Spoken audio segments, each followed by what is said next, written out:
Hello and welcome to this continuing First Look exploring session, looking at the magnificent entertainment given to King James, Queen Anne, his wife, and Henry Frederick the Prince, upon the day of His Majesty's triumphant passage from the Tower through his honourable city and chamber of London, being the 15th of March, 1603. Though, of course, which is I assume that's in modern parlance 1604, but that's because of course the new year doesn't happen for another week and a bit. Yes, we've I say we, I wasn't there. Had an opening gambit on this text by Thomas Dekker. There are other witnesses to this particular event, and we will be diving into those as well in the future. And as the interlocutors have also, gone through the other side of a coronation, maybe there's some additional insights we can add into the mix since last time, but also maybe not. We shall see. So in the room we have giveaway for the people at home: Eric, Greg, Desna, and also Tracey, Professor Tracey Hill, author of Pageantry and Power, a book I will continue to plug even though we are not being paid to do so. This is not a sponsorship deal in any way, shape or form. We are a reasonable way through The Pageant of the Dutchman by the Royal Exchange. And so, yeah, we're sort of mid-flow, and so it may take a little while to get back into the flow of things. There's all sorts of elements to these gates that have been put in place. The Majesty too long was held from entering the third gate of his royal court royal, and we are all sorts of interesting things involving columns and pyramids and square fields and portals. With Dutch country people toiling at their husbandry, as it were. And we have been invited to lift up your eyes a little above them and behold their exchange, the countenances of the merchants, there being so lively that bargains seem to come from their lips. But instead of other speech, this is only to be had, Pio Invicto Rex Jacobo, quod felle vis auspicius of universum Brit imperium patet mare tutum porvus perit, which is my terrible reading of the Latin. There will be some more of that, but we will skip some of the longer, terrible readings of Latin. We're not experts on that. Forgive us and do not shoot the pianist. We are doing our best. So without further ado, I'll ask our readers to read a little bit more, and we'll get to the end of this particular device that is going on, the pageant of the Dutchman. So Eric, then Greg, then Desna. Let's have a little chunket at a time from where I left off. So Eric, over the other portal, please. Over the other portal, in a square proportioned to the bigness of those other, men, women, and children in Dutch habits are busy at other works, the men weaving, the women spinning, and the children at their handlooms, and so. Above whose heads you may with little labor walk into the march, where as well the vrouw as the burgher are buying and selling, the praise of whose industry being worthy of it stands published in gold thus: quod mutuus commercius et artificum neutrarumque solertia crescet, desidia exulat mutuaque amitia conservator. Shall I keep going? Just in the midst of these four squares, and directly over the gate, in a large table whose feet are fastened to the frieze, is there fishing and shipping lively and sweetly set down. The skipper, even though he be hard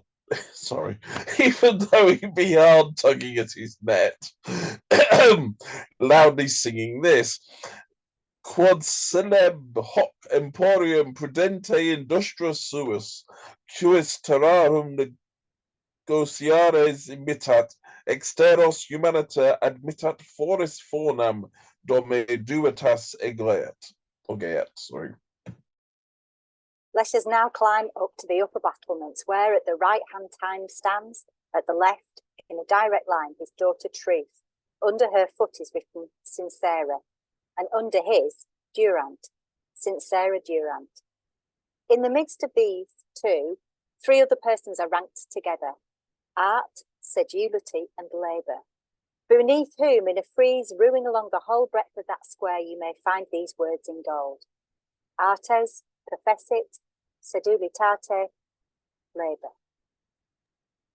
As on the foreside, so on this, and equal in height to that of divine providence, is the figure of a woman advanced, beneath whom is an imperial crown with branches of olive fixed crosswise unto it, and gives you this word, sine cede at sanguine. And thus we have bestowed upon you all the dead colours of this picture, wherein notwithstanding was left so much life as can come from art. The speaking instrument was a boy, attired all in white silk, a wreath of laurel about his temples. From his voice came this sound. A lot of Latin. Yes, I was going to say, and no chance. it's all right. I won't make you read the Latin. It's a speech to the king. It is a long old speech about how great the king is comparing the king to various gods, the gods of the Olympus, and this is the work. Ruling a kingdom's the work for gods, and for someone as great as he is. You're wonderful. You're great. You're gonna do all the hard work, making everything go well. The people love you, and everyone's happy to surround you with riches in this great city. Little nod towards the late Queen Elizabeth, saying she was pretty great too. And the kingship thing has been passed over to you. Isn't it fabulous? I'll ask Desna to take up the cudgels with the next chunky bit of text after the lengthy Latin speech, which may be muffled with so much arse-licking. Whilst the tongues of the strangers were employed in extolling the gracious aspect of the king and his princely behaviour towards them, his Majesty, by the quickness of time and the earnestness of expectation, whose eyes ran 1,000 ways to find him, had won more ground, and was gotten so far as to St. Mildred's Church in the Poultry, close to the side of which a scaffold was erected, where, at the city's cost, to delight the Queen with her own country music, 9 trumpets and a kettle drum did very sprightly and actively sound the Danish march, whose cunning and quick stops, by that time they had touched the last lady's care in the train, behold, the king was advanced up so high as to Cheapside, into which place, if Love himself had entered and seen so many gallant gentlemen, so many ladies and beautiful creatures, in whose eyes glances, mixed with modest looks, seemed to dance courtly measures in their motion, he could not have chosen to have given the room any other name than the presence chamber. And back to Eric, please. The stately entrance into which, so per lane, was a fair gate, in height 18 foot, in breadth 12, the thickness of the passage under it being 24. 2 posterns stood wide open on the 2 sides, either of them being 4 foot wide and 8 foot high, and served as the 2 portals that jetted out before these posterns had their sides open 4 several ways and served as pedestals of rustic to support 2 pyramids, which stood upon 4 great balls and 4 great lines. The pedestals, balls, and pyramids devouring in their full upright height from the ground line to the top just 60 foot. But burying this mechanic body in silence, let us now take note in what fashion it stood attired. Thus then it went apparelled. And we will pause, and I'm just going to put up on the screen my little procession map, incorporating both the general Lord Mayor's Show route and also potential routes. It's not absolutely fully up to date with some of the potential routes that Royal Entries go for, but broadly speaking, it gives us an idea, because we've reached our favourite place. We've reached Cheapside, We've got all sorts of landmarks and areas that we know quite well, and also having recently done the visit that will be happening in a few years' time, as far as this particular text is concerned, of the visit of the King of Denmark. There's this fascinated with kettle drums and the Danish march, and there does seem to be an obsession with the Danes and the big drums. I don't know why that is. I'm sure we have drums, and I'm sure some of them are quite large, but it does seem to be something that keeps coming up. That's just something I've leapt up on.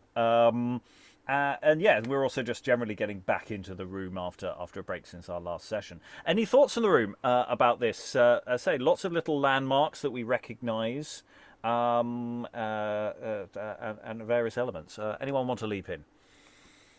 I'm always amused by the way that Dekker can't resist disclosing that James was in such a hurry that he missed most of it. He's trying to kind of explain why James didn't actually appreciate the stuff that was laid on for him, just makes it sound worse. On two occasions within the first few lines of that paragraph, the king has just rushed off and missed it all. Greg? Where was Soper, because I can't see it on there, where was Soper Lane in relation to that map, just for those at home? It ran south from roughly where the Great Conduit was. I thought we went down it when we did the walk. That was the reason. I just wanted, for those who are on... Yes, because you're right, it isn't marked on the map, which is something I should... It's always a question of how much you put on these maps, of how much detail you want and how much you want to keep out. It's more a diagram than a map. But it's helpful for those who might be interested out there. Yeah. I'm sure both of them are enjoying this very much. No, we do better than that, actually.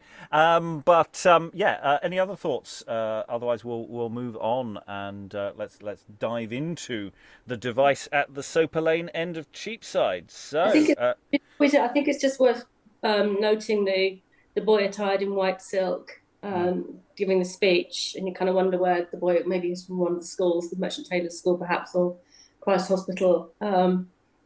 It's a long speech for a boy in this context of this event, when a lot of the big important speeches tend to be given to adult performers. So it's obviously a boy who's very confident at speaking Latin, declaiming Latin rather. So he would be from one of the schools, I imagine. I don't know who he is, obviously, sadly, but yeah. So we've had a setup for this. Another big gate. We've got portals. We've got balls. We've got lions. And with these pedestals, balls, and pyramids, of which I say I'm not quite visualizing precisely how that works yet, but I'm sure there's some additional material that will help on that.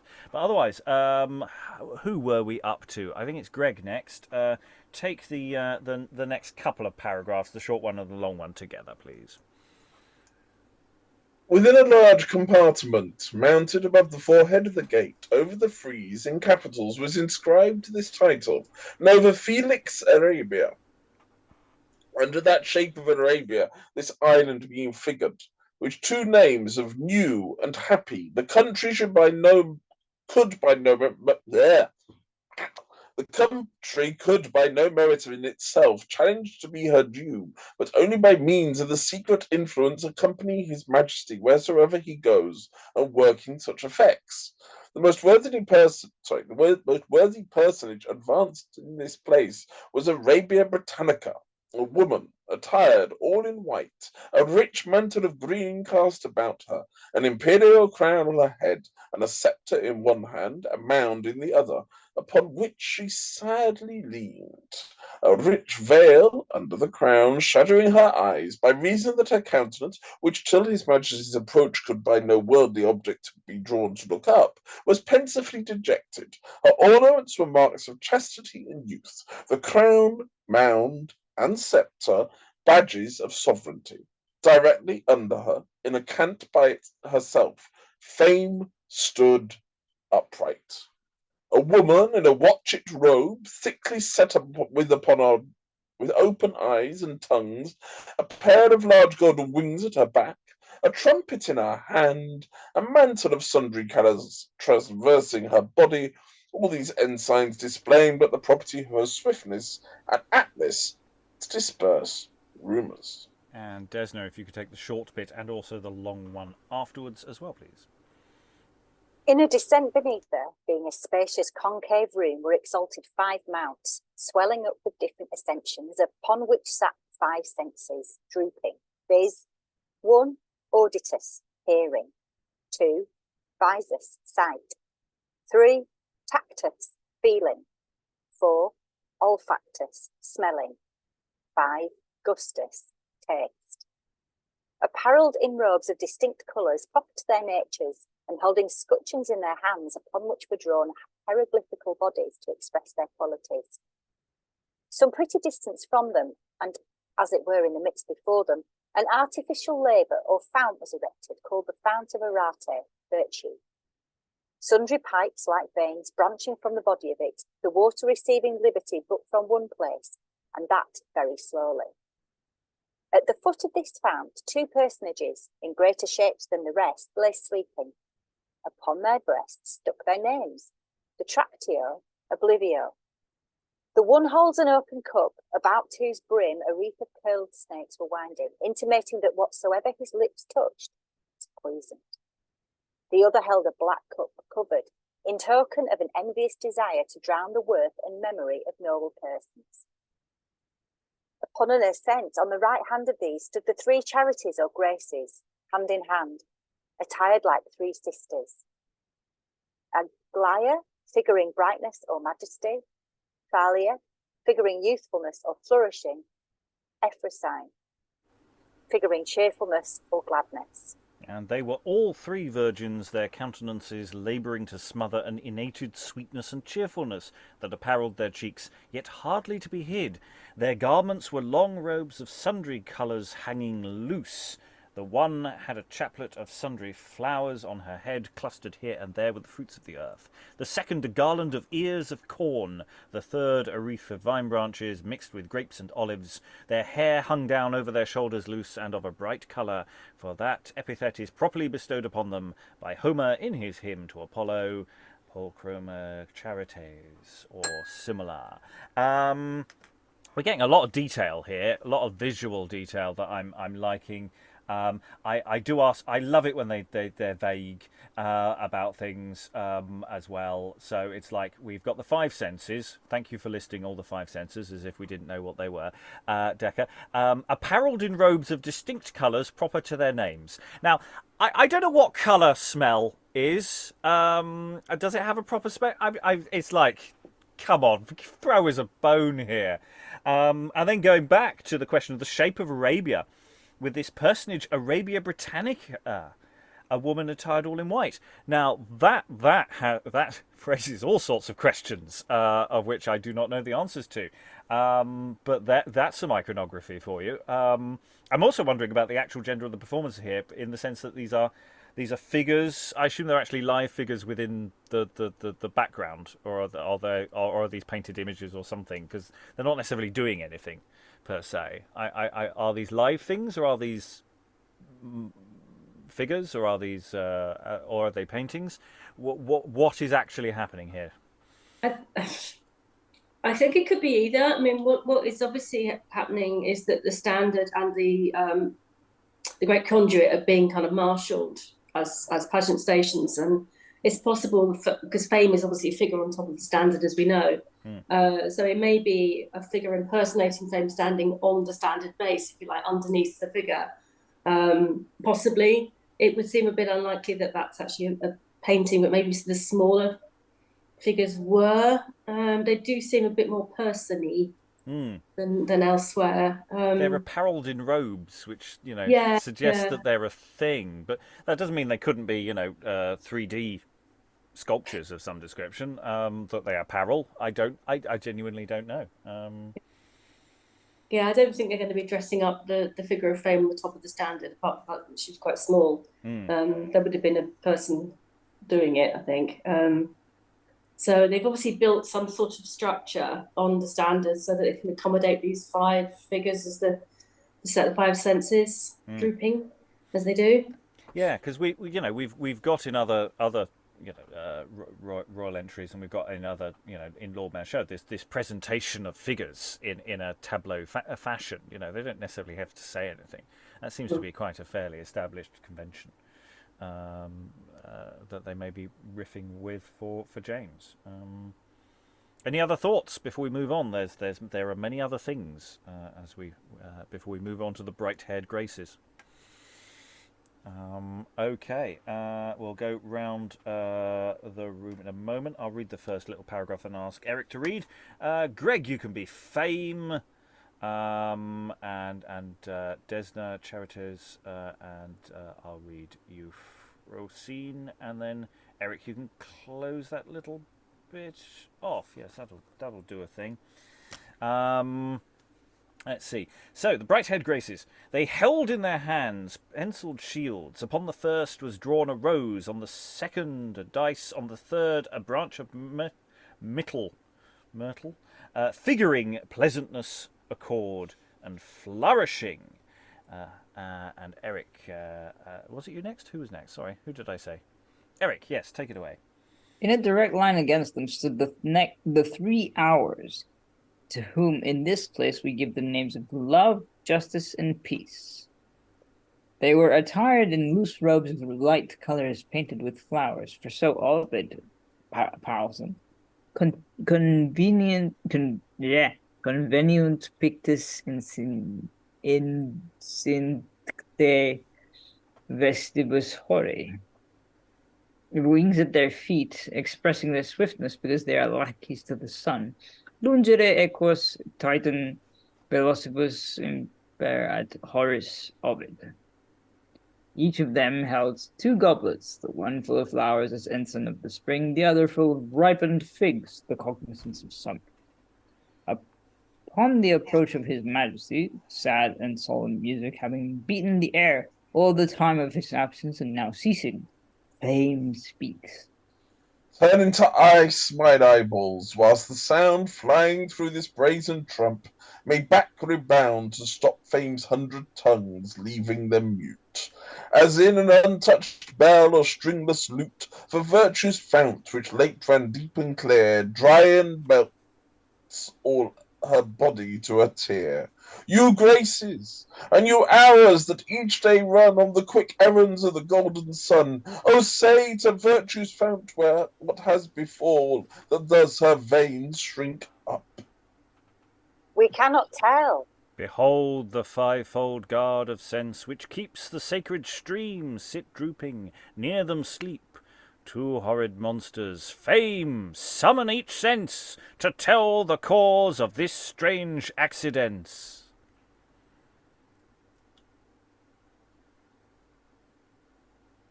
Hereupon, Fame, sounding her trumpet, we do not have a trumpet, Arabia Britannica looks cheerfully up. There you are. Very delayed trumpet, but thank you. Arabia Britannica looks cheerfully up. The senses are startled.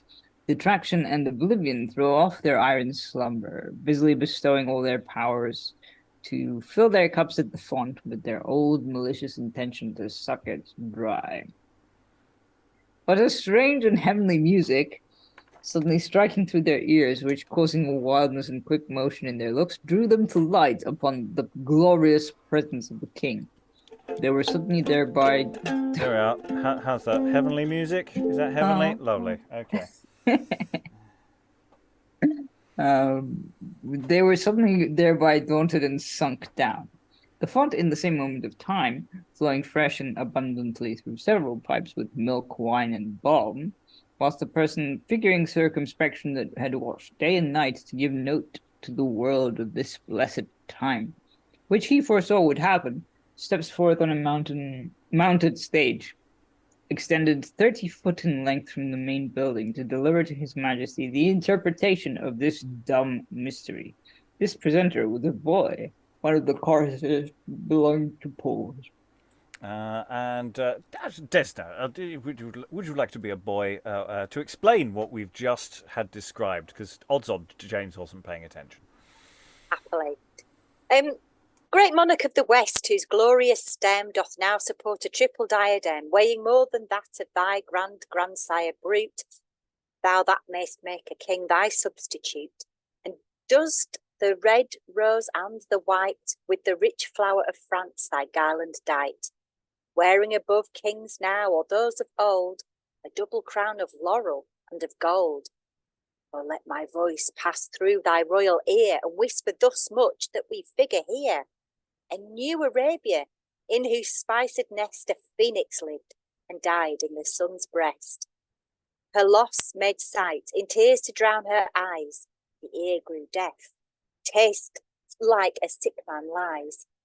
Finding no relish, every other sense forgat his office, worth, and excellence, whereby this fount of virtue gan to freeze, threatened to be drunk by two enemies, snaky detraction and oblivion. But at thy glorious presence both are gone, thou being that sacred phoenix that doest rise from the ashes of the first, beams from thine eyes, so virtually shining that they bring to England's new Arabia a new spring. For joy whereof nymphs, senses, hours, and fame echo loud hymns to his imperial name.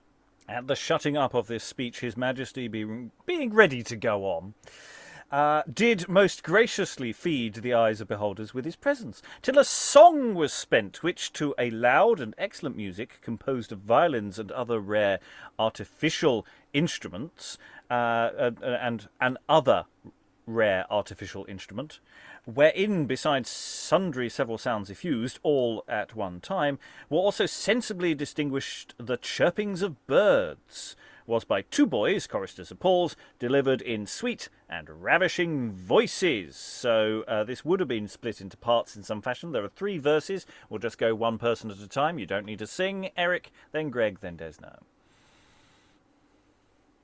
Troynovant is now no more a city. Oh, great pity, is it not pity? And yet her towers on tiptoe stand, like pageants built on fairyland. And her marble arms, like the magic charms, bind thousands fast unto her, that for her wealth and beauty daily woo her. Yet for all this, is it not pity? Troynovant is now no more a city.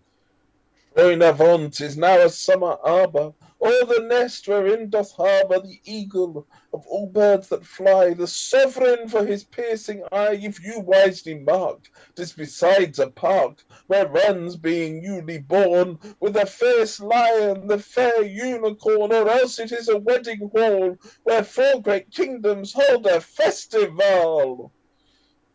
Troynovant is now a bridal chamber, whose roof is gold, floor is of amber. By virtue of that holy light that burns in Hymen's hand more bright than the silver moon or the torch of noon, hark what the echoes say, Britain till now ne'er kept a holiday. For Jove dwells here, and 'tis no pity if Troynovant be now no more than a city, now no more a city. Nor let the screw of any resting comment upon these words, Troynovant is now no more a city, enforce the author's invention away from his own clear strength and harmless meaning.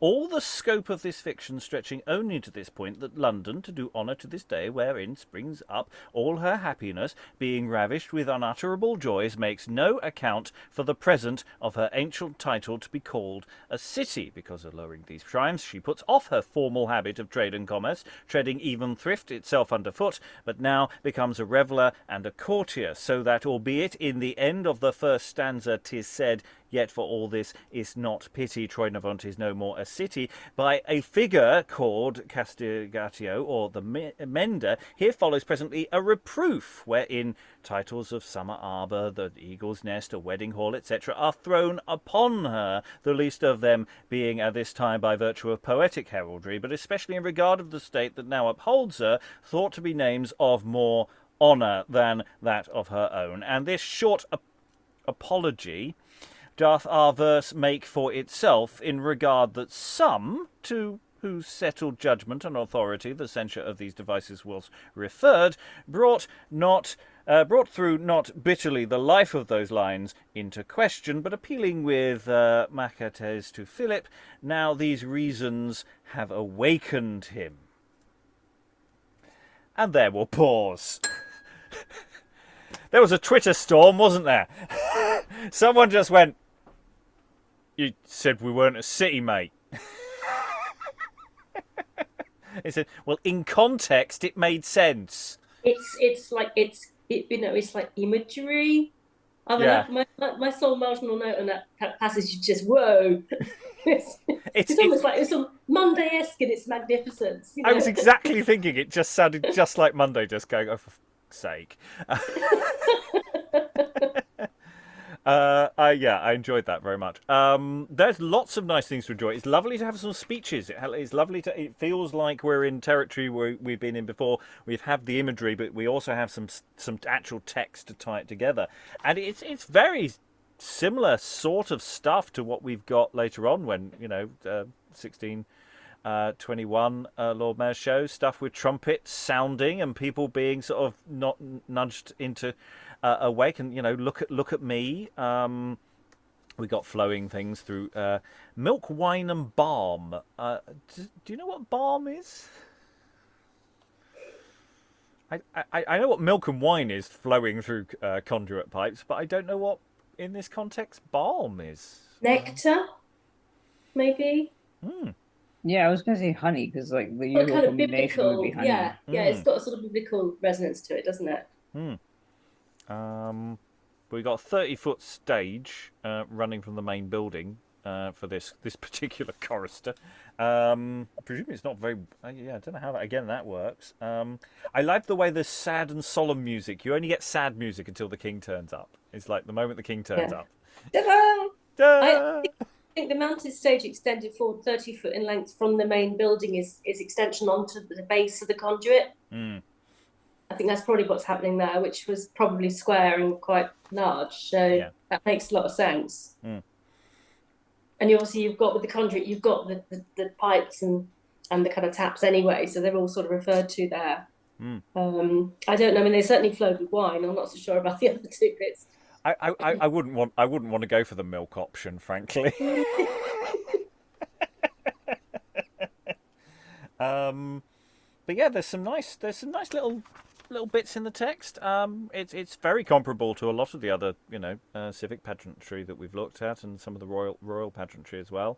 And I say the song seems perfectly nice to me, but obviously a commentator at the time objected on some level to that. So I've never seen Dekker so testy. Yeah. I've just written in the margin, ooh. Desna than Eric. Thanks. I'm just wondering if anyone can explain to me the symbolism of New Arabia, which just doesn't ring any bells for me, and I just perplexed as to. I have to say I don't know.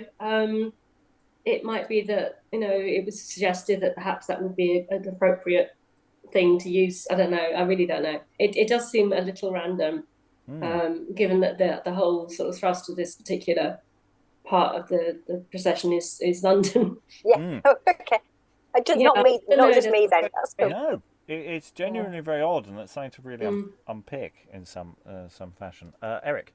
Well, I was going to say something different, but that I can leave the question for later. I was going to say that maybe the New Arabia thing is basically that, like, look, we have all these lovely spices that we've imported and all these lovely things that we can bring. Because we've had Lord Mayor shows where, I think we've had people from India or somewhere far away anyway, who were not English and addressed the Queen or King in English and sort of went, look, we're bringing you stuff from abroad. Don't kick us out. We like you. Yeah.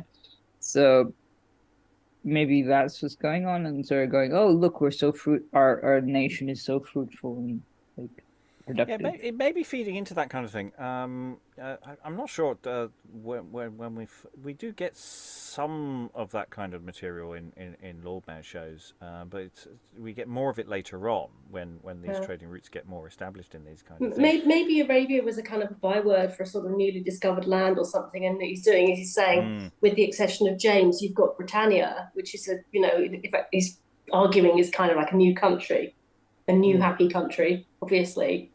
So, and by extension, London is no longer a city because it's become part of the king's sort of, accession or something. That might be it. Yeah, I mean, Arabia's clearly, as a word, doing a lot of work here. Yeah.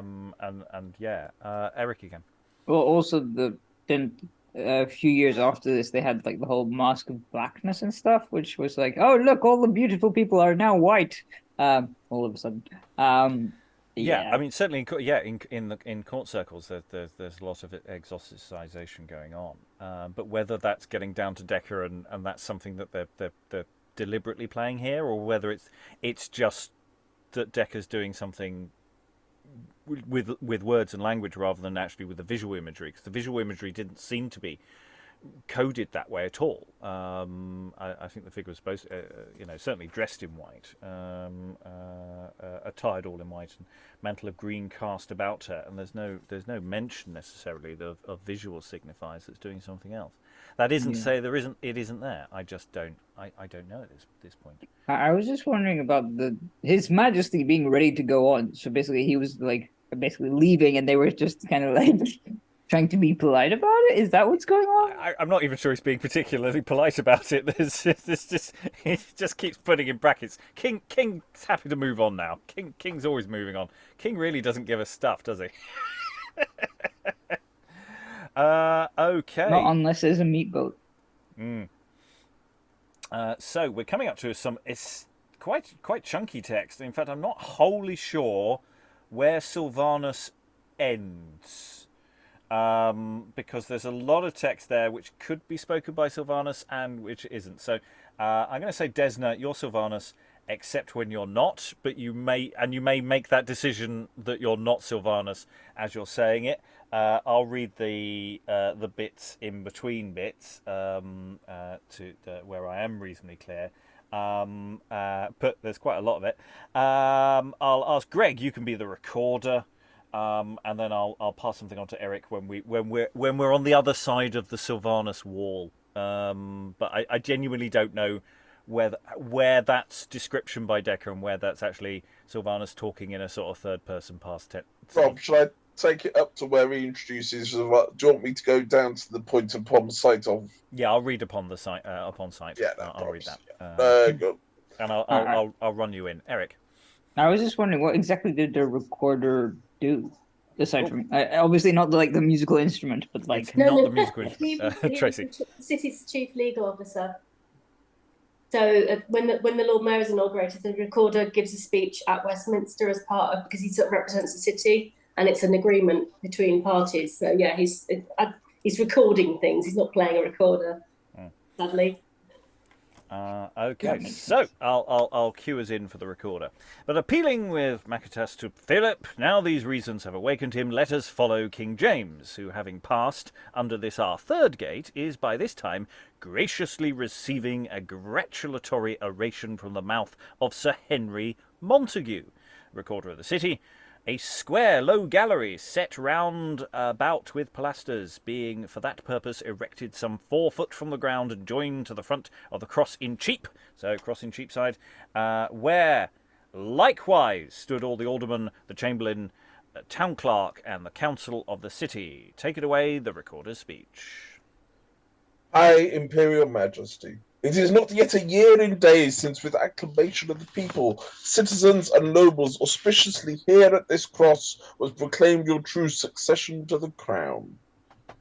If, then, it was joyous with hats, hands, and hearts, lift up to heaven to cry King James, what is it now to see King James?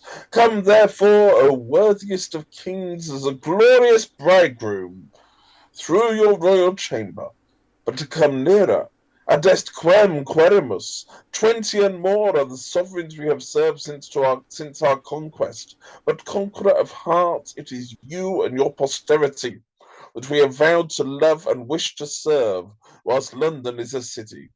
In pledge whereof my Lord Mayor, the aldermen and commons of this city, wishing a golden reign unto you, present your greatness with a little cup of gold.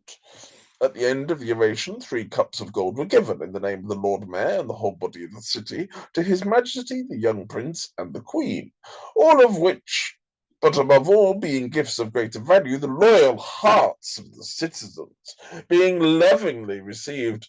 His Grace was, at least it was appointed he should have been, met on his way near to the cross by Sylvanus, dressed up in green ivy, a cornet in his hand, being attended on by 4 other Sylvans, in ivy likewise, their bows and quivers hanging on their shoulders, and wind instruments in their hands. So, yes, obviously the recorder's speech ended a lot earlier than that, as we went into a description.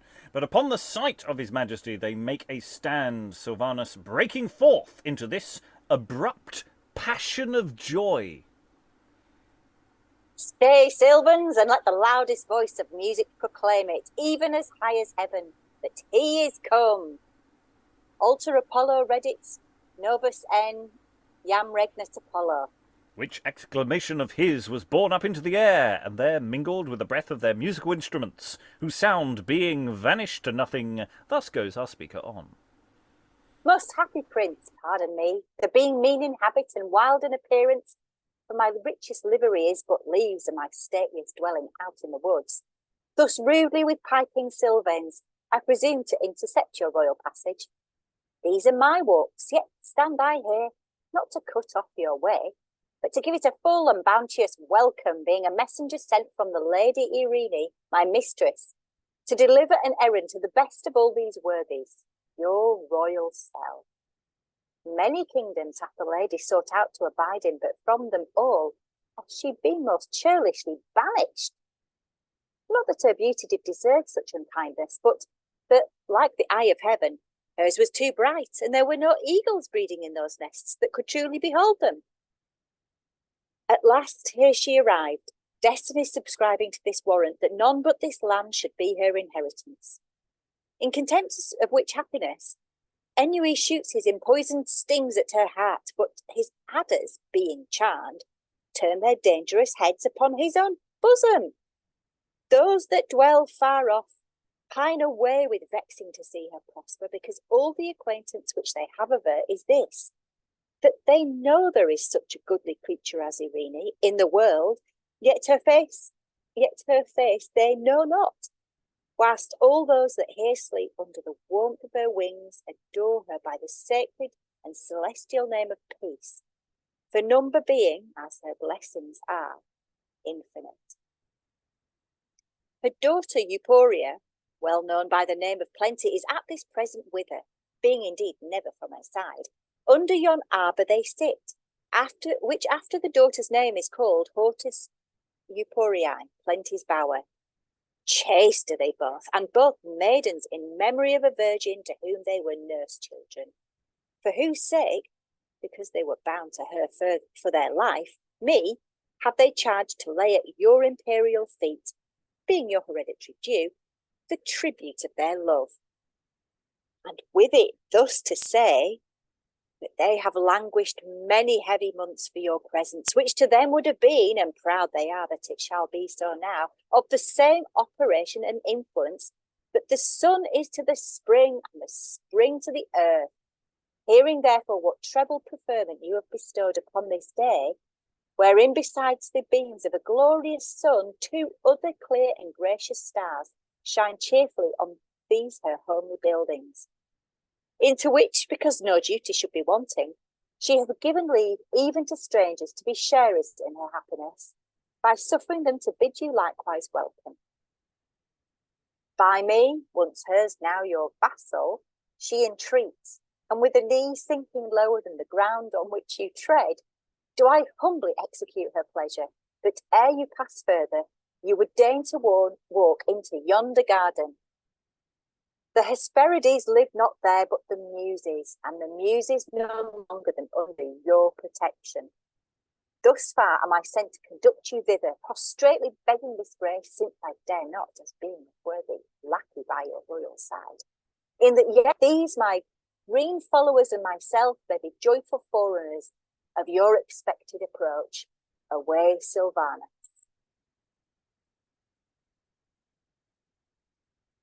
And yes, that does seem to be the end of Sylvanus. And being in this their return come near to the arbour, they gave a sign with a short flourish from all their cornets that his majesty was at hand, whose princely eye, whilst it was delighting itself with the quaint object before it, a sweet pleasure lightwise courted his ear in the shape of music sent from the voices of 9 boys, all of them choristers of Paul's, who in that place presenting the 9 muses sang the ditty following, to their viols and other instruments.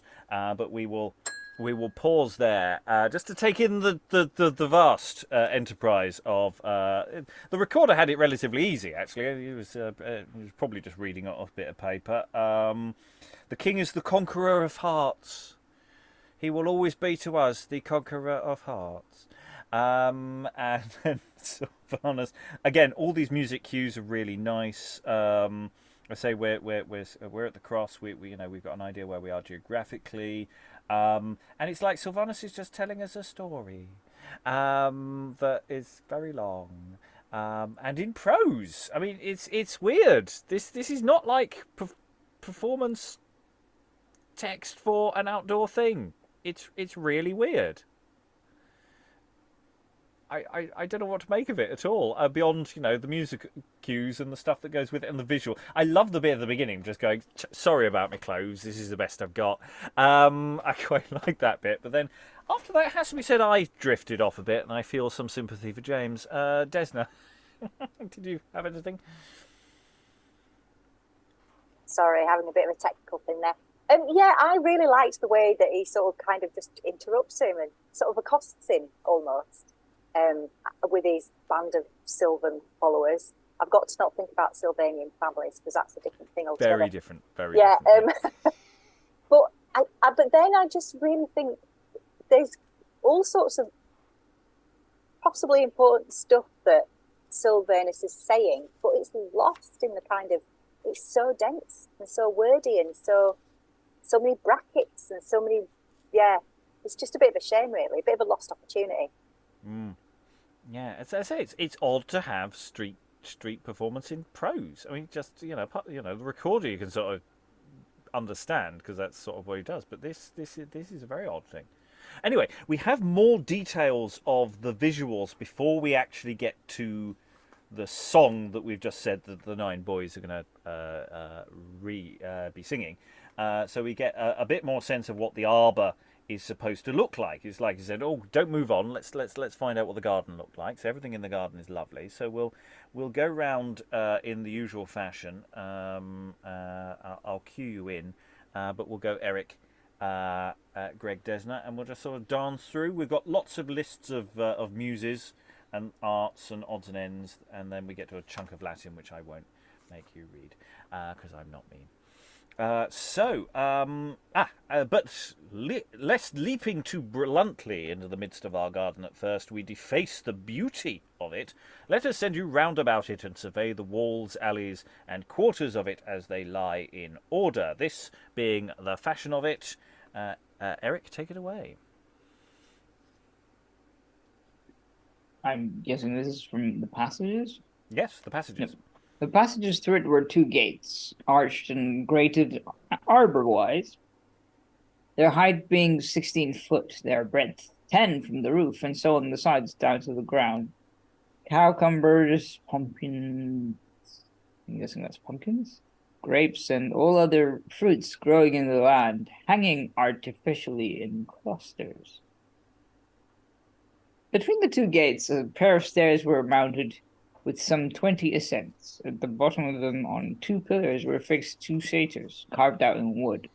The sides of both the gates being strengthened with 4 great French frames, standing upon pedestals, taking up their full height 20 foot. The upper part also carried the proportion of an arbour, being closed with their round tops, the midst whereof was exalted above the other 2, fortune standing on the top of it. The garnishments for the whole bower being apples, pears, cherries, grapes, roses, lilies, and all other both fruits and flowers most artificially moulded to the life. The whole frame of this summer banqueting house stood, at the ground line, upon 4 foot. the perpendicular stretching itself to 45. We might that day have called it the music room by reason of the change of tunes that danced round about it. For in one place were heard a noise of cornets, in a second a consort, the third, which sat in sight, a set of viols, to which the muses sang. The principal persons advanced in this bower were Irene, peace, and Euphoria, plenty, who sat together.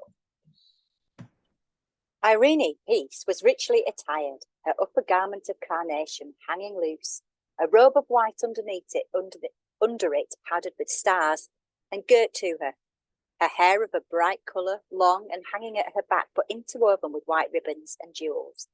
Her brows were encompassed with a wreath compounded of the olive, the laurel, and the date tree. In one hand she held a caducea, so Mercury's god, Rod, the god of eloquence. In the other, ripe ears of corn gilded. On her lap sat a dove, all of these being ensigns and future furnitures of peace. Euphoria, plenty, her daughter sat of the left hand in changeable colors, a rich mantle of gold traversing her body, her hair large and loosely spreading over her shoulders. On her head, a crown of poppy and mustard seed, the antique badges of fertility and abundance. In her right hand, a cornucopia filled with flowers, fruits, and so on. Chrysos, directly under these, sat Chrysos, a person figuring gold in his dressing, a tinsel robe of the colour of gold. Argurian, and close by him Argurian, silver, all in white tinsel, both of them crowned and both their hands supporting a globe, between them in token that they commanded over the world. Pomona, the goddess of garden fruits, sat at the one side of gold and silver, attired in green, a wreath of fruitages circling her temples, her arms naked, her hair beautiful and long. Ceres. On the other side sat Ceres, crowned with ripened ears of wheat in a loose straw-coloured robe. In two large descents, a little below them, were placed at one end the 9 muses, Clio, Euterpe, Thalia, Melpomene, Terpsichore, Erato, Polymnia, Branio, and Calliope, with musical instruments in their hands to which they sung all the day. At the other end, the seven liberal arts: grammar, logic, rhetoric, music, arithmetic, geometry, astrology, holding shields in their hands, expressing their several offices. I keep going, yeah, great. Pass over to Greg.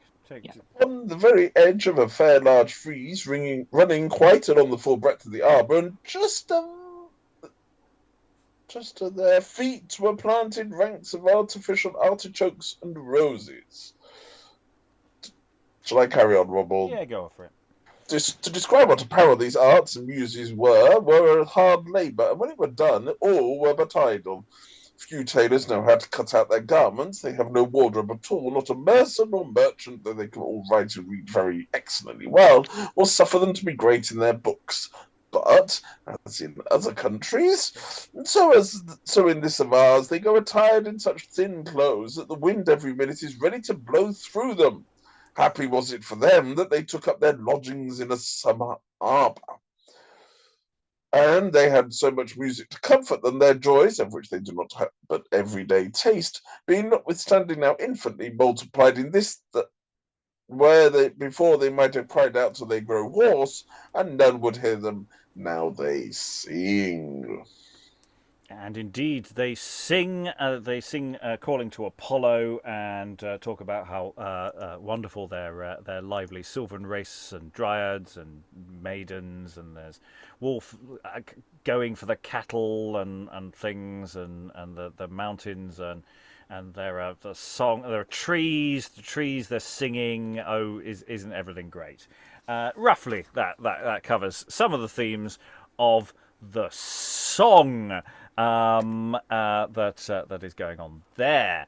So now we have a rather chunky bit, which I suppose it's only fair that I read. Silvanus, as you may perceive by his office before, was but sent of an errand. There was another of a higher calling, a traveller, and one that had gone over much ground, appointed to speak to his majesty, his name Vertumnus, the master gardener, and husband to Pomona, to tell you what clothes he had on his back were to do him wrong, for he had, to say truth, but one suit, homely it was, yet fit and meet for a gardener. Instead of a hat, his brows were bound about with flowers, out of those whose thick heaps here and there peeped a queen apple, a cherry, or a pear. This bon grace he made of purpose to keep his face from heat, because he desired to look lovely. Yet the sun found him out, and by casting a continual eye at him whilst the old man was dressing his arbours, his cheeks grew tawny, which colour for the better grace he himself interpreted blushing. A white head he had. Which I have lost. White head he had, and sunburnt hands. In the one he held a weeding hook, in the other a grafting knife, and this was the tenor of his speech. Tracey of speech. That he was bound to give thanks to heaven, in that the arbour and trees which growing in that fruitful Cynthian garden began to droop and hang down their green heads, and to unfurl their crisp forelocks, as steering in some sort, feeling the sharpness of autumnian malice, are now on the sudden by their divine influence apparelled with a fresh and more lively verdure than ever they were before. The 9 muses, that could expect no better entertainment than sad banishment, having now lovely and amiable faces, arts that were threatened to be trod under foot by barbarism, now, even at the sight of his majesty, who is the Delian patron both of the muses and arts, being likewise advanced to most high preferment, whilst the very rural and sylvan troops danced for joy. The lady, therefore, of the place, Irene, his mistress, in the name of the praetor, consuls and senators of the city, who carefully prune this garden, weeding out all hurtful and idle branches that hinder the growth of the good, and who are indeed gatai pestoi, faithful labourers in this piece of ground, she doth in all their names, and he in behalf of his lady, offer themselves, this arbour, the bowers and walks, yea, her children, gold and silver, with the loving and loyal hearts of all those the sons of peace standing about him, to be disposed after his royal pleasure. And so, wishing his happy arrival at a more glorious bower, to which he is now going, yet welcoming him to this, and praying his majesty not to forget this poor arbour of his lady, music is commanded to carry all their prayers for his happy reign, with the loud amen of all his subjects, as high as heaven. And we get to the song we were promised earlier. And this is where I'm sort of getting a bit confused, because we actually get the speech of Sylvanus, but then we get this other figure, or Vertumnus, the master gardener. We just have a sort of reported précis of what presumably he actually said. Is that what's going on there, or did I misunderstand that? This was the tenor of his speech. I think so. Sylvanus has a kind of slight MC role at this stage, doesn't he? He's much more mobile than the other figures and the other devices, so he's sort of introducing people and bringing them in, and there's a kind of pretend interactions. Yeah, it is.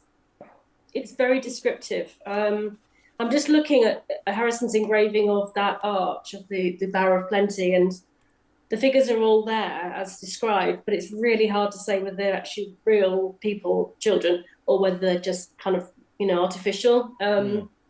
So some of them look like they definitely are painted or models. So it's kind of, it's a little confused. This one was located, I think, at the Little Conduit, so sort of top end of Cheapside, just adjacent to the falls. Didn't they say that didn't they mention the cross earlier? Yeah, the recorder met James at the cross, but I think they've moved down. Oh, and then they move along. Right, yeah, okay. Yeah. I think presumably, if these 9 muses are the singers, then the figures would be boys, because they would physically have to sing rather than be somewhere else singing, if that makes sense. But it's no reason why they couldn't be separately for the singing actually to occur. It's an awful lot of figures. We've got. I'm just looking at the illustration here. We've got 1, 2, 3, 4, 5. We've got 9. 1, 2, and then about the same again either side of the main bit of the arch, halfway, in a kind of a frieze, as it's described. And then they've got some figures which are definitely carved to the side of them, and then some others below. But, yeah, I don't know. Yeah, so we get all of the plenty and etc. Then we get the 9 muses, then we get the 7 liberal sciences, and it's just there's a lot of bodies. But I mean, again, we've had a lot of bodies before. It's not that, but not with the gate arch motif. I mean, that's not something we've really encountered anywhere else yet. I can see that. They're kind of about just above the pediment. You've definitely got 9 on one side and 7 on the other. So we're getting a sense of this now, and I say yes, we'll go into a more visual culture properly at some point in the future, but not for this witness. Okay, we have some boys doing some singing now. So once again, I'll ask Desna, could you be the chorus, as it were? Because we have this little note midway through saying, these first 4 lines were sung by one alone, the single lines following by a chorus in full voices, just in case we didn't understand how singing worked. Greg, if I could ask you to be the odd-numbered boys, and Eric, you can be the even, and I say Desna, you can be the chorus. Ignore that little description mid-flow. Let's hear the lyrics to this song. Shine, Titan, shine, let thy sharp rays be hurled, not on this underworld, for now 'tis none of thine. No, 'tis none of thine. But in that sphere where what thine arms enfold turns all to burnished gold, spend thy gilt arrows there. Do, shoot only there. Needs thee not, her sharpened days are done, and she another son, fair as thyself, has got. A new son is got.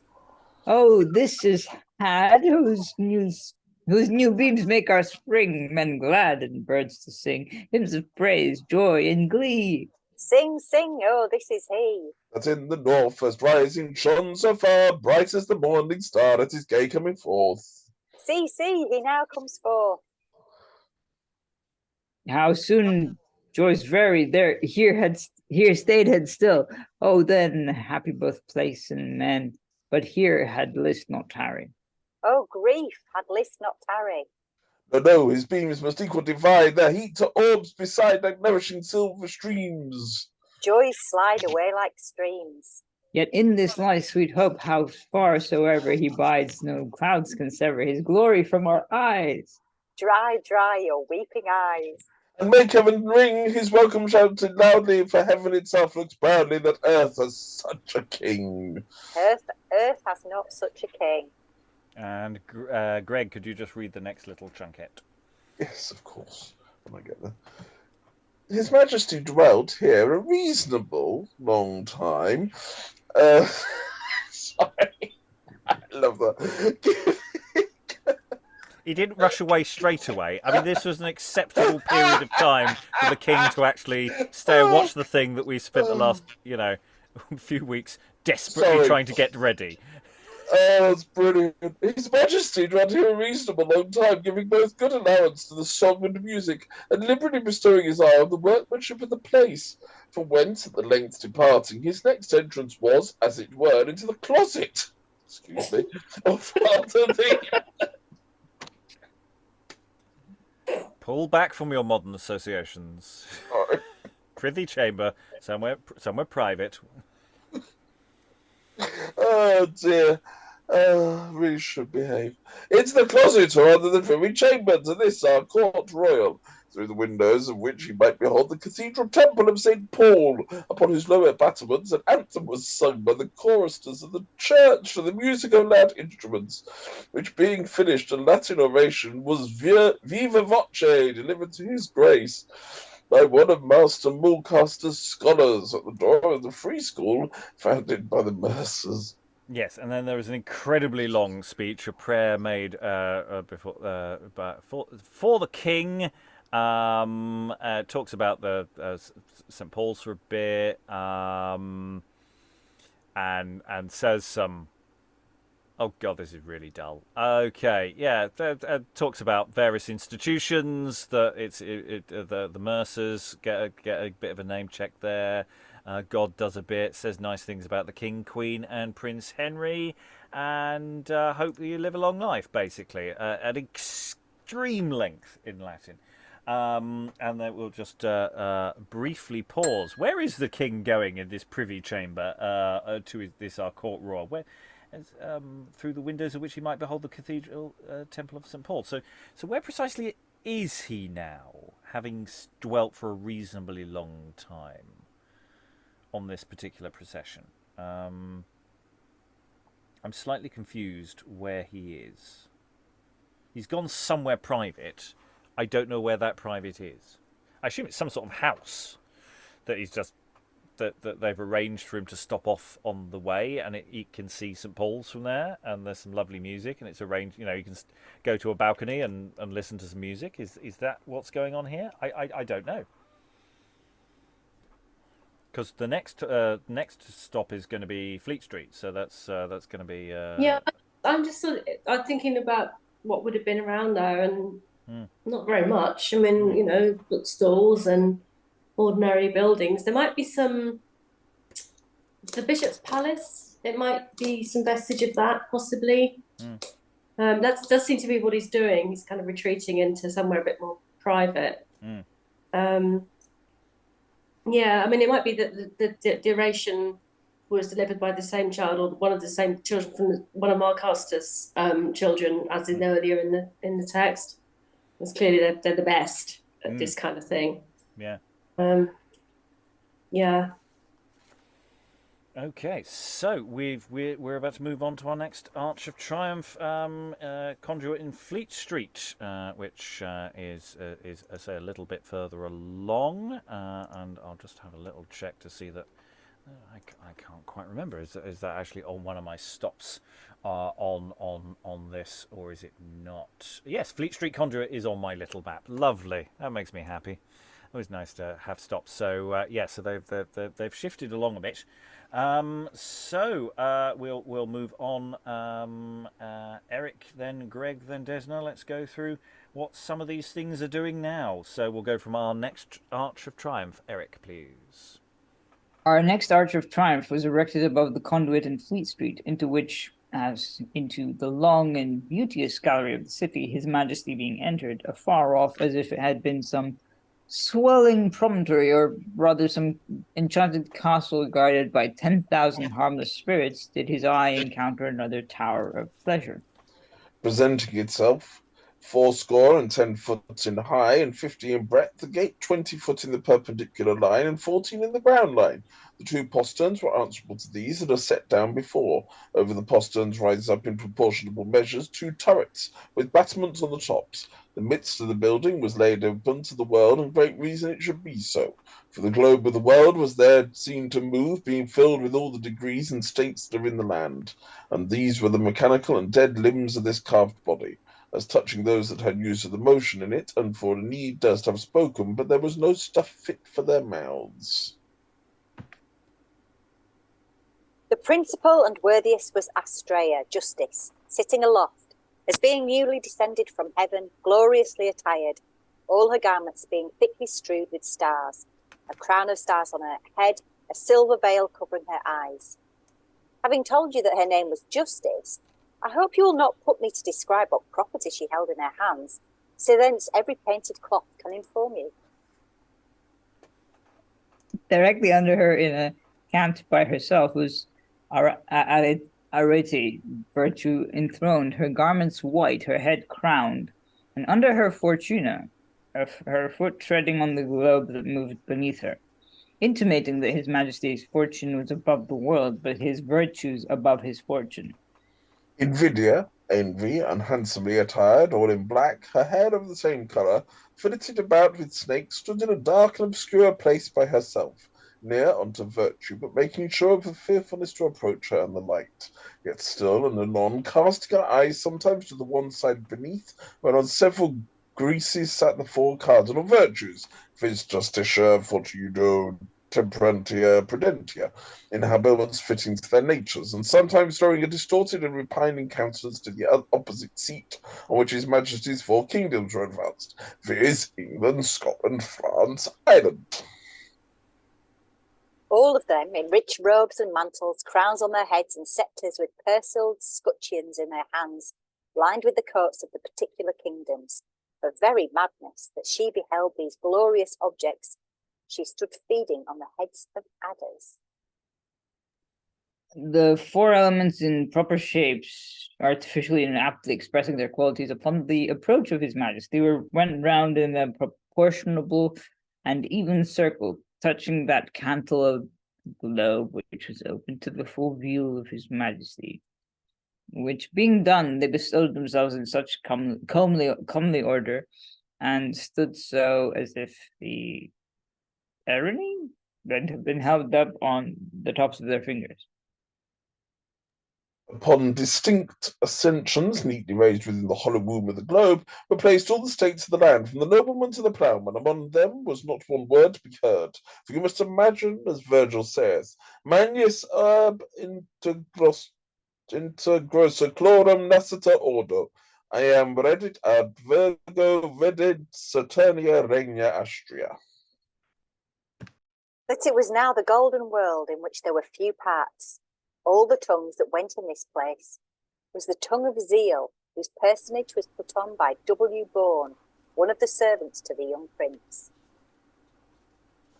And thus went his speech. The populous globe of this our English isle seemed to move backward at the funeral pile of her dead female majesty. All states, from nobles down to spirits of meaner affairs, moved opposite to nature and to peace, as if these men had been the antipodes. But see, the virtue of a regal eye, the attractive wonder of man's majesty, our globe is drawn in a right line again, and now appear new faces and new men.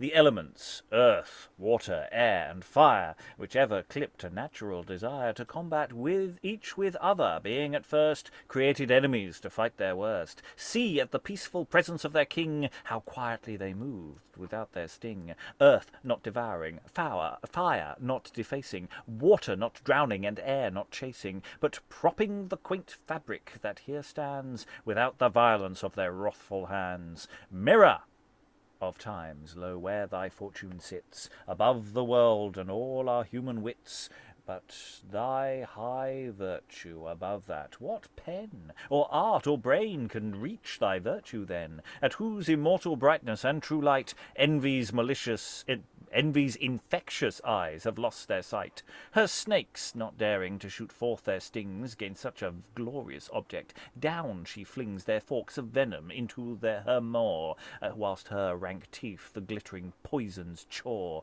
For 'tis the property of envy's blood to dry away at a kingdom's good, especially when she had eyes to view these four main virtues figured all in you: justice in causes, fortitude gainst foes, temperance in spleen, and prudence in all those. And then so rich an empire, whose fair breast contains four kingdoms, by your entrance blessed, by brute divided, but by you alone all are again united and made one.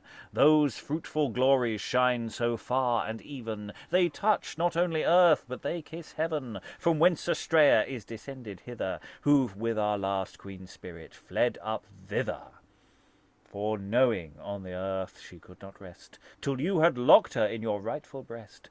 And therefore all estates whose proper arts live by the breath of majesty had hearts burning in holy zeal's immaculate fires, with quenchless ardours and unstained desires, to see what they now see, your powerful grace, reflecting joys on every subject's face. These painted flames and yellow burning stripes upon this road, being but as shows and types of that great zeal. And therefore in the name of this glad city, whither no prince ever came, more loved, more longed for, lowly I entreat, you'll be to her as gracious as you are great. So with reverberate shouts our globe shall ring, the music's close being thus: God save our King!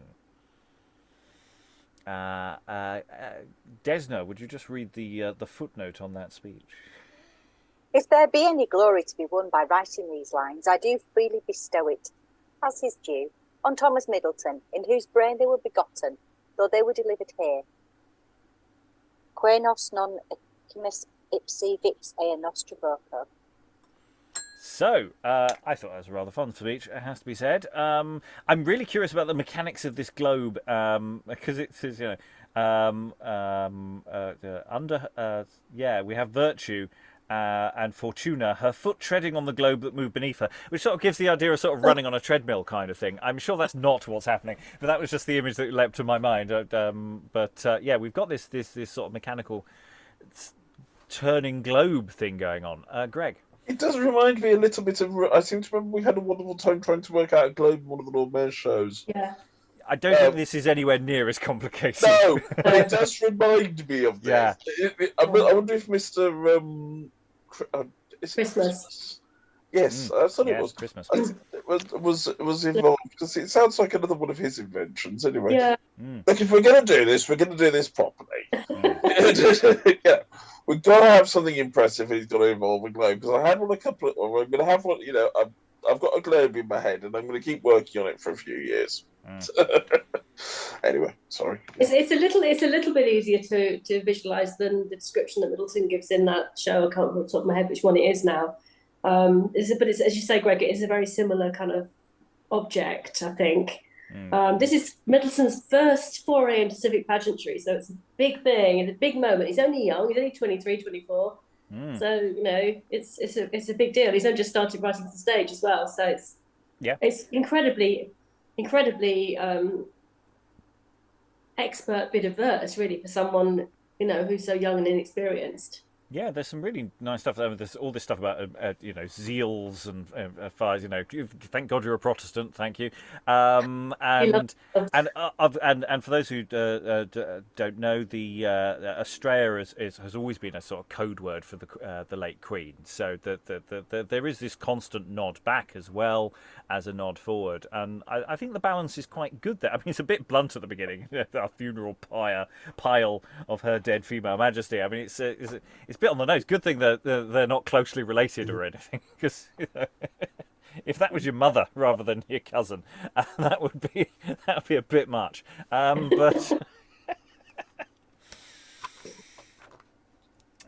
Right. Any other thoughts? Otherwise, we'll go into the sort of final unit of stuff because we're pretty much at the end.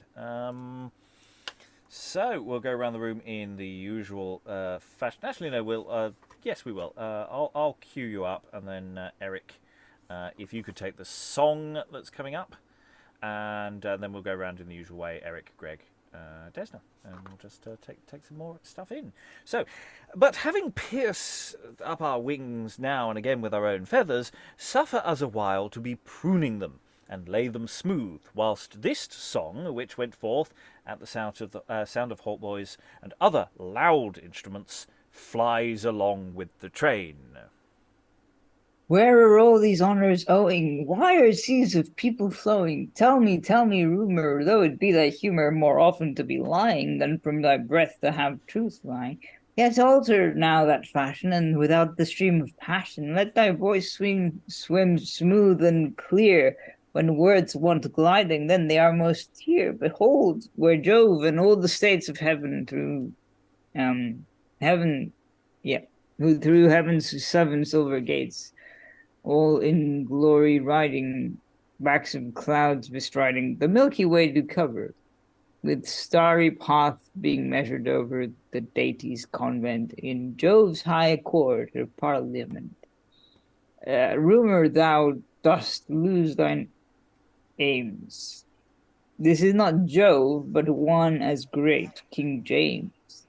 And now we take our flight up to Temple Bar, the other end of this art gallery, where by this time His Majesty is upon the point of giving a gracious and princely farewell to the Lord Mayor and the city. But that his eye meeting a 7th beautiful object is invited by that to delay a while his lamented departure. The building being set out thus, The front or surface of it was proportioned in every respect like a temple, being dedicated to Janus, as by this inscription over the Janus head may appear. Jano quadri fronti sacrum.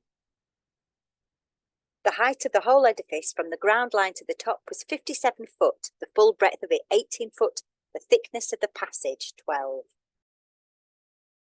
The personages that were in this temple are these: the principal person, Peace, by her stood Wealth. This is a numbered list. 1, the principal person, Peace. 2, by her stood Wealth. 3, beneath the feet of Peace lay Mars, War, groveling.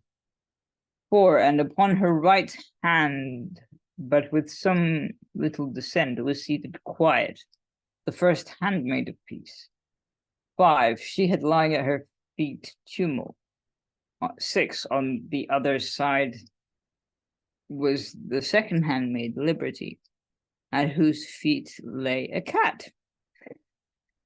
7, this person trod upon Servitude. Okay. 8, second handmaid, the third handmaid was Safety. 9, beneath her was Danger. The fourth attendant was Felicity, and 11 at her feet, Unhappiness. Within the temple was an altar, to which, upon the approach of the king, a flamen appears, and to him the former genius of the city. The effect of whose speech was that whereas the flamen came to perform rites there, in honour of one Anna, a goddess of the Romanes, the genius vows that none shall do sacrifice there but himself, the offering that he makes being the heart of the city, etc. And thus have we, lowly and aloof, followed our sovereign through the 7 triumphal gates of this his court royal, which name, as London received at the rising of the sun, so now it is going from her, even in a moment, she lost that honor. And being like an actor on a stage, stripped out of her borrowed majesty, she resigns her former shape and that title of city. Nor is it quite lost, considering it went along with him to whom it is due. For such virtue is begotten in princes that their very presence hath power to turn a village to a city, and to make a city appear great as a kingdom. Behold how glorious a flower happiness is, but how fading. The minutes that lackey at the heel of time run not faster away than do our joys. What tongue could have expressed the raptures on which the soul of the city was carried beyond itself? For the space of many hours, what wealth could have allured her to have closed her eyes at the coming of her king, and yet see, her bridegroom is but stepped from her, and in a minute, nay, in shorter time than a thought can be borne, is she made a widow. All her consolation being now to repeat over by rote those honors which lately she had perfectly by heart, and to tell of those joys which, but even now, she really or rarely beheld. Yet thus of her absent beloved do I hear her gladly and heartily speaking.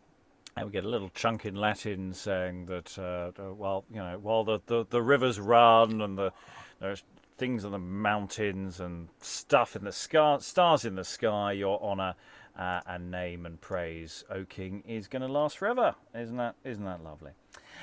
So we then have a final note here of some stuff that's labelled "Pageant in the Strand." Let's keep going round. Desna, I think you're next. The city of Westminster and Duchy of Lancaster, perceiving what preparation their neighbour city made to entertain her sovereign, though in greatness they could not match her, yet in greatness of love and duty they gave testimony that both were equal. And in token they were so, hands and hearts went together, and in the Strand erected up a monument of their affection. The invention was a rainbow, the moon, sun, and the 7 stars, called the Pleiades, being advanced between 2 pyramids. Electra, one of those 7 hanging in the air in figure of a comet, was the speaker, her words carrying this effect: that as His Majesty had left the city of London happy by delivering it from the noise of tumult. So he would crown this place with the like joys, which being done, she reckons up a number of blessings that will follow upon it. The work of this was thought upon, begun, and made perfect 12 XII days. And we will actually, yes, we'll briefly pause there before we go into the final bit, because we're moving into the sort of throat clearing, well, not throat clearing, sort of the sort of footnotes as to all the stuff that was put together. So yeah, we've got this note of this monument here of the rainbow, the sun, the moon, etc. That's sort of like a sort of farewell blast. I'm not quite sure what bit this is and where this goes. Sometimes you get these things all slightly out of order. Is this the final gasp? Yeah, so it's on the Strand, but it's in Westminster. So Dekker's text is only interested in the city, but because Johnson was responsible for the speeches in this particular one. Yes. Johnson's one is much more about this one because he wrote this one. Yeah. So this is sort of a note to what we will be looking at next time we do this particular royal entry, when we will look at Ben Jonson's account of stuff. And there may be some discrepancies. What we haven't really addressed is there are elements here that we've looked at that may or may not have actually been performed, and there may be some discrepancies between the various witnesses. So and there's a question, as ever with these texts, of how much of this text is aspirational. This is what we wanted to perform, and how much actually got performed. So this is sort of the final note as we head to close the day, heading down afterwards, as it were. Other thoughts before we basically go into the notes as to who built what and did when, which is actually sometimes my favourite bit. I quite like some of this stuff. So yes, we sort of moved out of his domain and into somebody else's. So we'll go through the rest. Eric, start us off. Let's find out some of this closing detail. I'm guessing this is us touching those 5. Yep. So he's only going to talk about the city stuff. As touching those 5 which the city builded, the Arbor in Cheapside and the Temple of Janus at Temple Bar, were both of them begun and finished in 6 weeks. The rest were taken in hand, first in March last, after his Majesty was proclaimeth, upon which at that time they wrought till a month after St. James's Day following, and then gave over by reason of the sickness. At this second setting upon them, 6 more weeks were spent. The city elected 16 committees, typical, to whom the managing of the whole business was absolutely referred, of which number 4 were aldermen, the other grave commoners. There were also committees appointed as overseers and surveyors of the works. Artificem operarium quae in hoc tam celebri apparatu, summa. The city employed in the framing, building and setting up of their 5 arches these officers and workmen: a clerk that attended on the committees, 2 officers that gave summons for their meetings, etc., a clerk of the works, 2 master carpenters and painters, of which number those that gave the main direction and undertook for the whole business were only these 7: William Frieselfield, George Moss, John Knight, Paul Isaacson, Samuel Goodrick, Richard Wood and George Heron. And I might have another note for some carvers, but I am unsure. I may have transcribed something wrong. Eric, over to you. Over whom Stephen Harrison Joyner was appointed chief, who was the sole inventor of the architecture, and from whom all directions, for so much as belonged to carving, joining, moulding, and all other work in those 5 pageants of the city, painting excepted, were set down. Joiners 80, carpenters 60, turners 6, laborers them 6, sawyers 12, laborers during all the time and for the day of the triumph 70. Besides these, there were other artificers as plumbers, smiths and moulders. And Greg, final footnote to the reader. Reader, You must understand that a regard being held that it had that his that a regard being had that his majesty should not be wearied with tedious speeches. A great part of those which are in the book set down were left unspoken, so that thou dost here receive them as they should have been delivered, not as they were. Some errors wander up and down in these sheets under the printer's warrant, which notwithstanding may be thy authority may by thy authority be brought in and receive their due correction. As in F2, from I'm not going to read you, make you read the errata notices. I have to say, I want that as an epilogue to almost any play that's ever performed. That is a fabulous. Basically, we didn't do everything we said. It's basically what happened. This text is not as equal. Text went to print before rehearsal.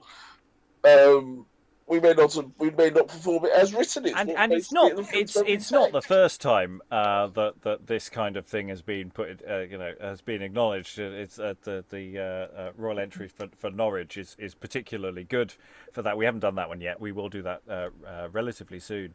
Where Elizabeth basically, it rained and pretty much everything got cancelled, and it's like we would have done this bit, and there's some lovely stuff on that. So it's not unknown this, yeah, there's some lovely details here. We started doing all this ages ago, but then the plague got in the way, so we had to put everything to one side.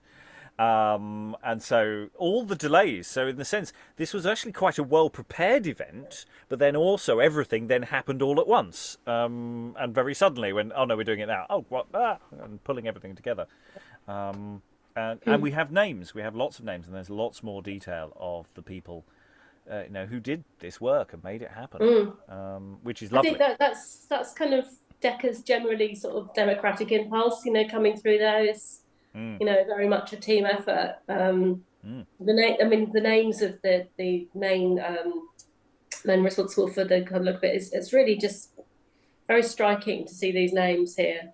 No Christmases, no, a bit too early. Bit too early. These would be probably the kind of the big wigs in that sphere, I guess. But yeah, I love the while I'm talking about things that didn't happen that went wrong. That some errors wander up and down in these sheets. I should put every single publication I've ever done and go back and put that in the introduction. Love it. Other faults pardoned, these I think are the grossest. It's like I've only corrected the really obvious ones. There might be some others. Oh, seriously, the moment's passed. I can't be asked. Well, they were in obviously a desperate hurry to get it out. Because they wanted it out, as soon as possible after the event. Johnson's text actually picked at the post by about a week. That was the first one out, and then yeah, sorry. Given it must have been a real tough job to print as well because of all the glosses and annotations and footnotes and marginalia and stuff. It's I could just hear the area around St. Paul's being absolutely agog with people just screaming, "I want this printed!" No! Yeah. I'm sorry, you made a print error on number 3. Come on. There's a lot. It was quite controversial. There's a fantastic essay about the printing of the books about the Royal Entry, which I could send you a copy of if you're interested. Yes, please. Definitely. Yeah. I'll send it to Rob. No, I've got your email. I'll send it straight to you. Yeah. Thank you. We've got so more to come. We've got Johnson, and we also have at least one account of the day, which should be good fun. Whether we squeeze that down, aren't we? Yes, that's the plan. Love that. Bit of a mess, the text, so it might be a little while before I've got it tidied up. But Johnson we can do relatively swiftly.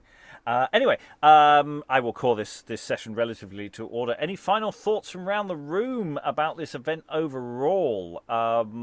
It's spectacular. There's lots of interesting details. It feels like an awful lot of effort went to made for the king, who wasn't that fussed. It's just kept moving on. Thank you. I've taken it in now. I'm moving on. It's a really interesting question. How many of these speeches were and were not performed? And that's something we may unpack a little further on and unpack when we sort of take the the show overall, more of an overview much further down the line once we've gone through all the primary materials once. So we'll do a bit more on that. So any final thoughts from the room? Everyone's sort of shaking their heads. Everyone feels like they've said their piece. So it's always nice to tick more of these off. We are running actually out of this kind of material to do for the first time. You know, there is still more to go, and there's sort of more sideways material as well that sort of does similar things but different. Yeah, it feels like, you know, we're increasingly coming to the end of an era. But then we get to do it again and do it better and do other things with it, and decide how to recreate a magnificent entertainment. At the moment, I'm thinking a lot of Lego. That's sort of where I'm going at the moment. I need to figure out how practically these things are built before I even worry about the performance side of it, actually. And also, you know, which bits of the performance text do we do? Because how many of them happened? You know. And how do you? I mean, it's thinking of the modern coronation. Yeah, there were proper dress rehearsals. Do you have a dress rehearsal for a royal entry? So this is just something that popped into my head just now. They would have had sort of site visits, and probably to an extent. I think there's a reference in the text that she went through it to, you know, we intended that he should have been doing this, so they must have kind of mapped it out at the very least. Maybe individual elements rehearsed somewhere and did a run through, but not necessarily in situ. Yeah, possibly. Right. Well, I think that's all my thoughts. Other thoughts are done. We will return at some point in the future with Ben Johnson's bit and more besides. All that remains till then is thank all the wonderful readers for all their wonderful reading. Thank you very much, and goodbye.